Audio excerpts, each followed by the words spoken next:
নেত্রীর সমর্থনে আমরা 13 নম্বর ওয়ার্ডের বিভিন্ন এলাকা আমরা যাই এবং মানুষের যে ভালোবাসা, স্নেহ এবং জনসমর্থনের জন্য সকলের কাছে আমরা প্রার্থনা করি। এবং আজকে র্যালিতে আপনারা দেখেছেন কীরকমভাবে মানুষের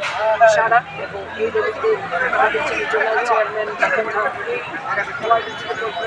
চন্দ্র ছিলেন, প্রত্যেক যারা আমাদের শক্তিকেন্দ্রের প্রমুখ বলুন, ওয়ার্ড প্রেসিডেন্ট থেকে শুরু করে বুথ প্রেসিডেন্ট, বিভিন্ন মোর্চা এবং আমাদের যারা পার্টির সিনিয়র যারা নেতৃত্ব এই বিধানসভা থেকে প্রত্যেকটা আমরা আজকের এই জনসম্পর্ক অভিযানে পদযাত্রা আমরা সামিল হয়েছিলাম। মানে আমি কি বলবো, আপনারা দেখতে পাচ্ছেন যে প্রতিদিন কোথাও না কোথাও পদযাত্রা চলছে, স্ট্রিট কর্নার চলছে, আমাদের প্রার্থী বারবার আসছেন, আমাদের মুখ্যমন্ত্রী এসেছেন এবং মানুষের ভীষণভাবে মানে অনেক বেশি, আমি সত্য বলবো যে আমি যে সারাটা দেখতে পাচ্ছি, মানে আমার মনে হয় বিধানসভা নির্বাচন থেকেও আমি মানে অনেক বেশি আমি পাচ্ছি, কারণ মানুষ উপলব্ধি করে নিয়েছে এবং ছয়াঘাটতলার মানুষ দেশের পর আরও অনেক বেশি উপলব্ধি করেছে যে তাদের সঙ্গে কীভাবে বারবার একটা প্রতারণা ছলনা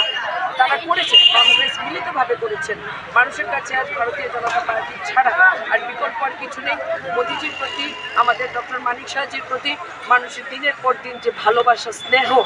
এবং আস্থা, বিশ্বাস, সেটা কিন্তু ক্রমাগত বৃদ্ধি পাচ্ছে এবং এটা কোন পর্যায়ে 19 তারিখ দাঁড়াবে সেটা যেদিন 4 তারিখ যেদিন রেজাল্ট বেরোবে 4 জুন সেদিন সবাই বুঝে যাবেন। এবং ইসবার নিশ্চিতভাবে 400 পার এবং আমাদের প্রার্থী যেটা বলেন 1 লাখের নিচে কম ভোট এবং বিরোধী যিনি দাঁড়িয়েছেন 1 লাখ নয়, আমি তো বলবো 50,000-এর নিচে কম পাই কিনা সেটাও আমার এখন মনে হচ্ছে।